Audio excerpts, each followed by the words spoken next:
আপনি দেখতে পাচ্ছেন যে অ্যাম্বুলেন্সের ব্যাগ ডালা খোলা হচ্ছে এবং ধারণা করা হচ্ছে এখনই আসলে তাকে উঠানো হবে এবং আমরা সেই প্রক্রিয়াটি আপনাদেরকে দেখাচ্ছি। এবং ডাক্তার এই যে দেখতে পাচ্ছেন ওসমান হাদিকে অ্যাম্বুলেন্স থেকে এয়ার অ্যাম্বুলেন্সে তোলা হচ্ছে খুবই সতর্কভাবে এবং ডাক্তারি প্রক্রিয়ার মাধ্যমে খুবই সতর্কতার সাথে। চ্যানেল 24-এর এক্সক্লুসিভ ফুটেজে আপনারা দেখতে পাচ্ছেন ওসমান হাদিকে দেখা যাচ্ছে তাকে সিঙ্গাপুরের ডাক্তার এবং বাংলাদেশি ডাক্তারদের তত্ত্বাবধানে তাকে কিন্তু আসলে উঠানো হচ্ছে এবং সর্বোচ্চ সতর্কতার সাথেই তাকে নিয়ে যাওয়া হচ্ছে আপনি দেখতে পাচ্ছেন। এবং এই এয়ার অ্যাম্বুলেন্সে সব ধরনের প্রযুক্তি রয়েছে যাতে তিনি যে অবস্থায় আছেন সেই অবস্থায় সিঙ্গাপুরে যেয়ে পৌঁছাতে পারেন। বেশ কয়েক ঘন্টা তার জার্নি এবং এই জার্নি শেষে তাকে সিঙ্গাপুরে পৌঁছাবে এই এয়ার অ্যাম্বুলেন্সটি। এয়ার অ্যাম্বুলেন্সের আমরা যতটুকু এখন পর্যন্ত জানতে পারছি 2AMBO এবং আপনারা দেখতে পাচ্ছেন খুব সতর্কভাবে এবং খুব বলা যেতে পারে যে দেশি এবং বিদেশি ডাক্তারদের সমন্বয়ে তাকে তোলা হচ্ছে এয়ার অ্যাম্বুলেন্সে। আপনারা দর্শকদের উদ্দেশ্যে একটু জানিয়ে রাখি, গত শুক্রবার ওসমান হাদিকে নয়াপল্টনের বক্স কালভার্ট রোডে দুজন দুর্বৃত্ত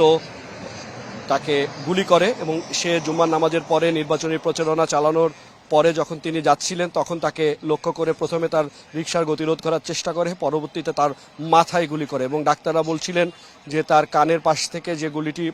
ঢুকেছে সেটি মস্তিষ্ক দিয়ে বের হয়ে গেছে এবং তার মস্তিষ্কে রক্তক্ষরণ হয়েছে এবং মস্তিষ্ক, আমরা একটু আগে আমাদের সহকর্মী সূচনা বলছিলেন, ডাক্তাররা বলেছেন তার মস্তিষ্ক ফুলে গেছে এবং মস্তিষ্ক রক্তচাপ বৃদ্ধি হয়েছে এবং তার হার্টবিট সাধারণের তুলনায় অনেকটা বেশি, যার কারণে তাকে প্রথমে এই এভার কেয়ারের ডাক্তাররা তাকে এটা নিয়ন্ত্রণে আনার চেষ্টা করেছে এবং পরবর্তীতে যখন দেখেছে যে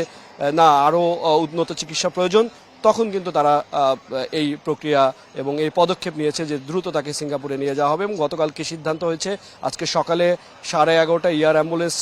এসেছে এবং এয়ার অ্যাম্বুলেন্সে থেকে তারপর তাকে এয়ার অ্যাম্বুলেন্সে আসার পরে ডাক্তার এবং নার্স দুজন এসেছেন সিঙ্গাপুর থেকে এয়ার অ্যাম্বুলেন্সে। তারা সব কিছু বুঝে নিয়ে তারপর 1:30টার কিছু আগে তাকে নিয়ে আসা হচ্ছে। আপনারা দেখতে পাচ্ছেন অ্যাম্বুলেন্স থেকে এয়ার অ্যাম্বুলেন্সে ওঠানো হচ্ছে ওসমান হাদিকে এবং দেশি বিদেশি ডাক্তারদের সমন্বয়ে খুব সতর্কতার সাথে এবং বলা যেতে পারে যে আন্তরিকভাবে ডাক্তারদের আন্তরিকতা এবং ডাক্তারদের চেষ্টা ওসমান হাদিকে সুস্থ করার জন্য এই চেষ্টা এবং সরকারের পক্ষ থেকেও এই পদক্ষেপ নেওয়া হয়েছে খুব দ্রুত সময়ে। এবং দেখতে পাচ্ছেন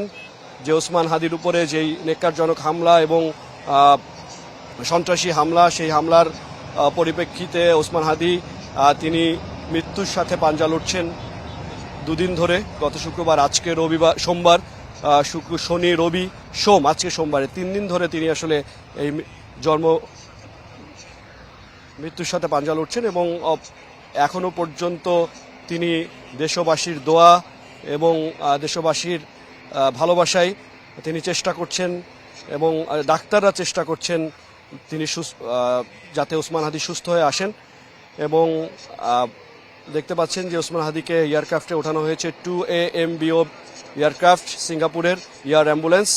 এবং আর কিছুক্ষণের মধ্যে এয়ার অ্যাম্বুলেন্স থেকে উড্ডয়ন করবেন।